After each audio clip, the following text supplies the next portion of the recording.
All right, family. We black again. We got a powerful presentation. We're gonna be talking about the three wise magicians from Cushite, Chaldea. We are talking about the three wise men that who traveled from the east to worship the child Messiah, the one they call Jesus, the one they call Yahshua, the one they call Emmanuel. And I want people to understand that, in these stories is a lot of esoterical information. It ain't always to be accepted literally. A lot of people. So you have to sometimes peel back, the two or three layers to get to the truth. You have to pull back two or three layers to get to the truth. But here I'm dealing with the fact that when you get to dealing with these personages, you see who truly connected to the personage outside of what people are trying to tell you. Okay. And that's just like, the one they call Yahshua, the one they call Jesus, the one they call Emmanuel, came after the order of Melchisedec, the African high priest, king of Salem, king of righteousness, king of peace.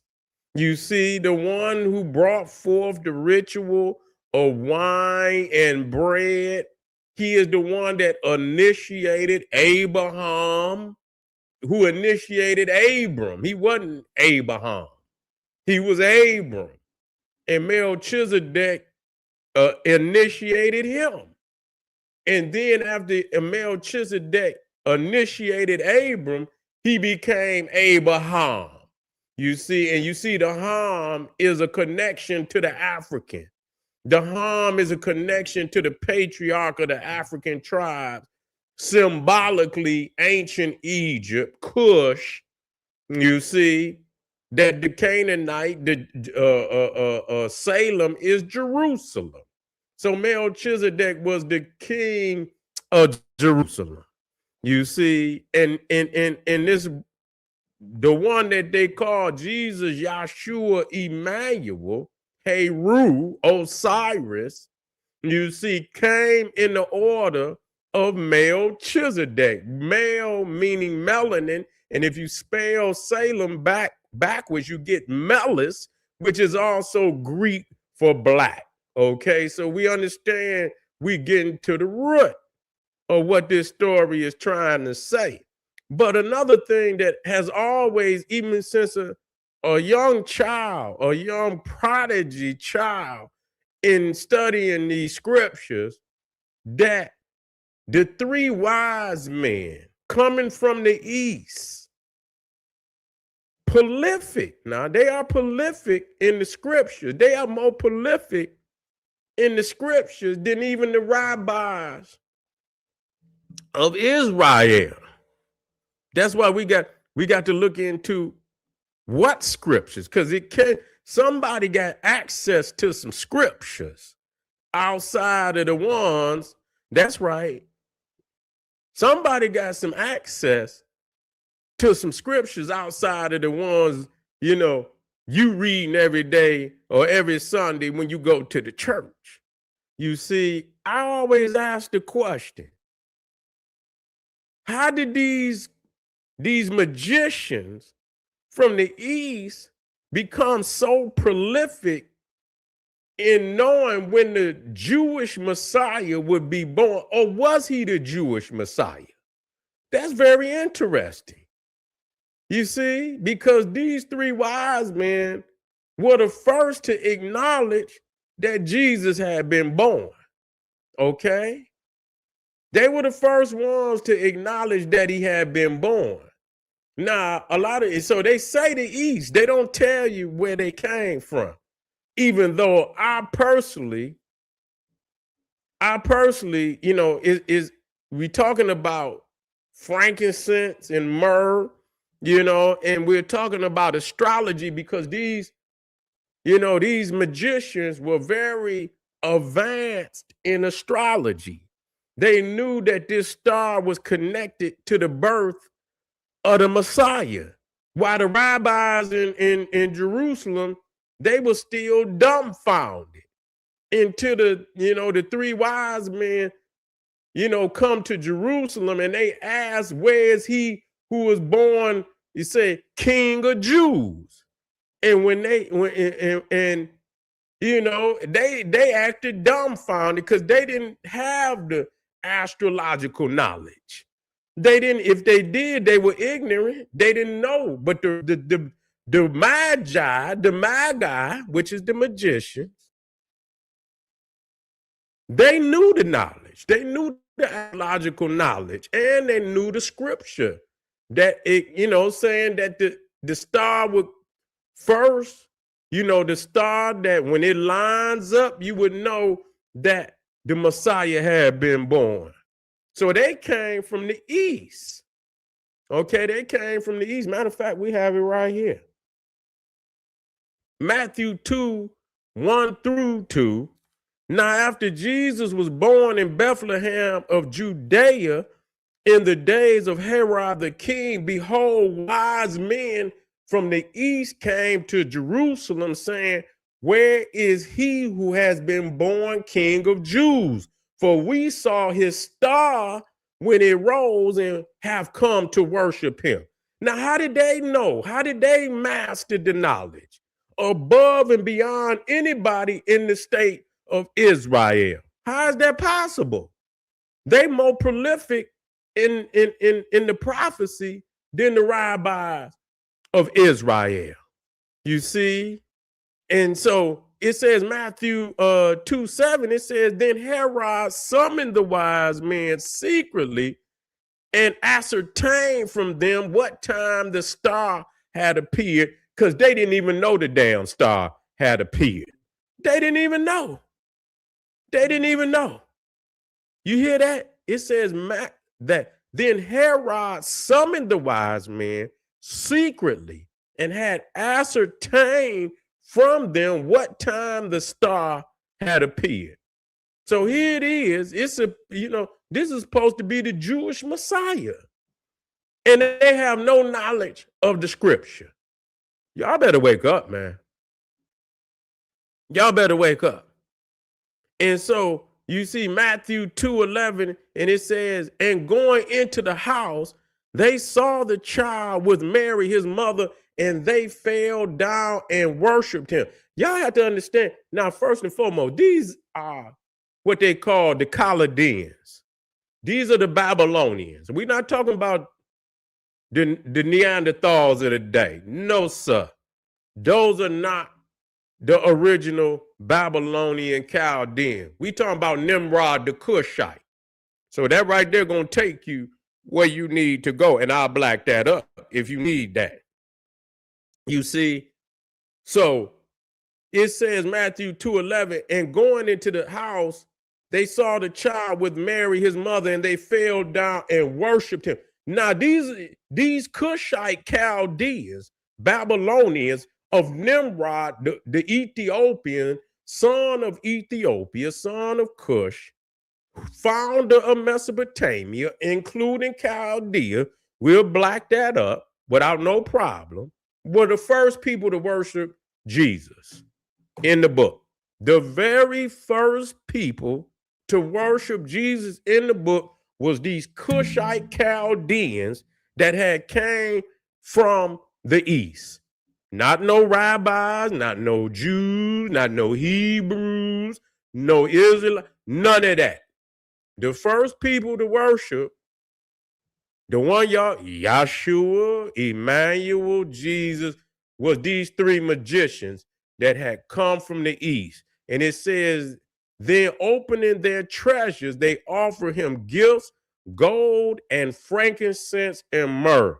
And we know that frankincense and myrrh is primarily, we talking about the potent. Now y'all could take it and cut it and you know, a lot of y'all take it and grow it other places like they do papyrus, but the potent come up out of Sudan, it come up out of Ethiopia, and it come out of Southern Arabia. It come out of southern Arabia, Arabia Felix. So, they were of that Arabian Mesopotamian a bloodline, Cushite bloodline, you see, coming from the east. Okay. And so that's another indicator that they were of the Cushite bloodline. Okay. And they was astrologers, and the Chaldeans were much, as many of the books that I read from the African Senate community say that the Chaldeans were of one of the ancient lodges of the Nile Valley that was established over in that area. You see, or that astrology, and it says that now Daniel 2, chapter 2, verse 2, it says, then the king commanded that the magicians, the enchanters, the sorcerers, and the Chaldeans be summoned to tell the king his dreams. And so they came and stood before the king. So we understand that the Chaldeans are also magicians, Magi. That's where you get the term Magi. You see, enchanters, and they got the sacred sciences, and that's what the people gonna call it, because it's so powerful that the Egyptian magicians matched God, and when they dueled with Moses, some of the Egyptians, even in the book of the Bible, matched God. You see, Jeremiah 6:20 says, what use to me is frankincense that comes from Sheba, or sweet cane from a distant land. So in Jeremiah 6:20, they recognize that the sweet, potent frankincense comes from Sheba. You see what I'm saying? Comes from Sheba. And so so we can make the correlation that we know that the Chaldeans are Cushites, Ethiopians.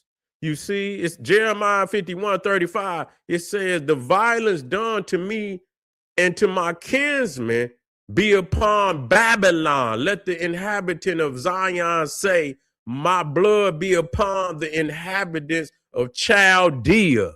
Let Jerusalem say. So one sentence is Babylon. The other sentence is Chaldea. It's interchangeable because Chaldea was the southern portion of Babylon. Okay, it was the southern district of Babylon. Jeremiah 51:24 said, I will repay Babylon and all the inhabitants of Chaldea. Now let's make it make sense. Let's make it make sense. Where's Nimrod at? And it says, let me get the one with Nimrod. Let's get the one with Nimrod, so we can make it make sense.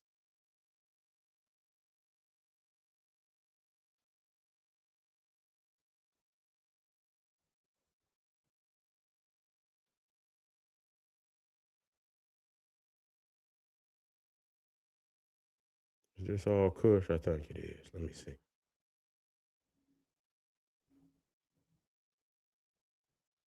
So you understand that Nimrod is the father of Babylon. And that's why they dog it the way they do. That's why they dog it the way they do. There it is right there. Genesis 10:8-11. It says right there, Cush, Ethiopia, fathered Nimrod. He was the first one on earth to be a mighty man. He was a mighty hunter before the Lord. Therefore, it is said, like Nimrod, a mighty hunter before the Lord, the beginning of his kingdom was Babel, which is Babylon, Erech, Akkad, you see, and Calne, which is Nimrod, in the land of Shinar. From that land, he went into Assyria. Even in that, he went into Assyria. So all of Mesopotamia is the land of Nimrod. So that's we making that clear. You see, so what are we establishing here? That it seems to be, see, he's outside of that Judean, the priesthood of Levi. He's not coming in that order. He coming from an African order. The Melchisedec is African order. Why is this so-called Jewish Messiah? Is he really Jewish? You know, he's over here with the, you know, and I don't know of anybody else outside of Jesus that was in the order of Melchizedek. He's the only one that seemed to have to that, and that he went into Egypt. You see, and then there's 18 years of his life missing, and many ancient books say that he was in Egypt being trained in the mystery system. And then when he came out, and they say, you know, even when he was young, the time that he had spent in Egypt, even when he was young, when he was 12 years old, when he came back to Jerusalem, when he came back, he was already, you know, putting the rabbis in a headlock at 12 years old, coming up out of Egypt. You see? So he had a connection outside of what they was talking about. You see, he came, you know, and that's what most of these, you start dealing with the occult books, they're going to tell you that he was in Egypt. You see, he was in Egypt. He was dealing with something above and beyond. And them brothers and sisters coming up out of the, you know, the mystery system was blowing people's mind, you know, and they, you know, and people get nervous when you come in there with that potent information like that. And you know, and you knocking down they paper, you knocking down their power. You see what I'm saying? You knocking down their power. So those three instances with Melchizedek, you know, Jesus coming after the order of Melchizedek, and then these magicians mysteriously pop up. And really, I'm going to tell y'all this. You know, Matthew 2:13-23. Now, when they had departed, wait a minute, no, let me get in there. What happened was, you know, Herod told the Magi, when you find the boy, when you find the baby, come back and let me know where he at. Because they was going to kill him. They was going to kill Jesus, Herod. And so I don't know if they knew it from the very beginning, but he said, when you find the baby, come back and let me know so I could come and worship him. You see? So I could come and worship him. But after they found the family, the Holy Family, and you know, they worshiped and gave gifts, God came to the Magi in a dream and told them, don't go back to Herod, and told them to depart and go to the, you know, go back to their country another way. But see, I'm going to show you how these lodges, these mystery schools is all connected. The African, you know, the Chaldean, the Babylonian, you know, just like George M. James was talking about in a lot of other books. They saying that all of these was African lodges in the various Cushite nations, you know, and so, you know, but you know, they don't say this in the book, but I'm going to tell you that the Magi, you know, if they come to worship this boy, they going to look out for him. So if this God, now this God could be a personage. Don't get caught up in that. Don't get caught up in that. Somebody said something. Look, Herod seeking to kill the young boy. You see? So you think they're going to leave out of there and don't let Joseph and Mary know? Look, they trying to take the young boy out.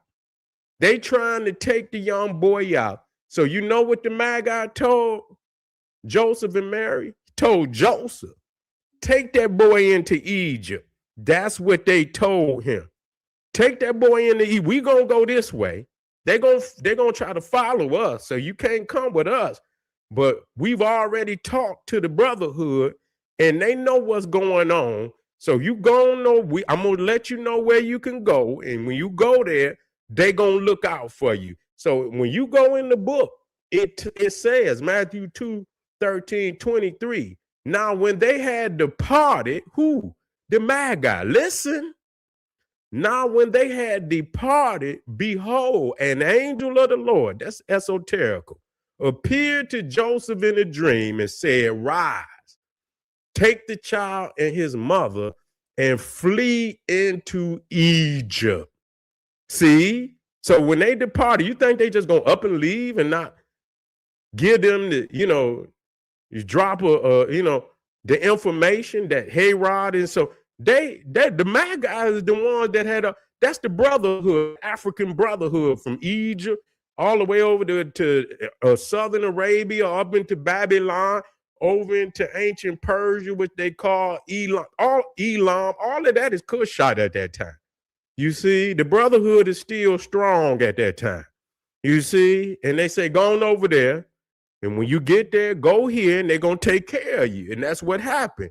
And he rose and took the child and his mother by night and departed to Egypt and remained there until the death of Herod. This was to fulfill what the Lord has by the prophet, out of Egypt I have called my son. See, we got to go into the esoterical understanding that this is us. They keep talking about all this Jewish and all of this. No, this is Cushite Egyptian. That's really what and you got a lot of spiritual slander on this to try to, divert you from the real source of wisdom and knowledge in the book. But truly, the real source of wisdom and knowledge in the book is still Cushite, Egyptian, Canaanite, African. It's still the primary source of spirituality in the book. Is no longer up for debate, never was. And so this is an esoterical story. This is for people I know. They say, oh, Seti, he early this year for Christmas. Isn't it here talking about the three wise men? But even that is as astrology. You'll see the three stars of Orion's belt, pointing to Sirius. But that's another story for another time. The three stars of Orion's belt pointing to the star Sirius. You see, but that's another story for another time, and we'll get into that. But anyway, family, I appreciate y'all, man. We had a nice day. We're gonna come back tomorrow. We're gonna get them now. We're gonna get them. We're using it, we peeling it back. We're gonna use it, and so that we can get the peoples across the bridge. Appreciate you. You know what I do. Make sure you get over there to Patreon. We got powerful presentation over there for you. Who is the real Jew? We breaking this down for you, and I'll see y'all real soon. Arm yourself with knowledge. Bang on that wicked beast daily.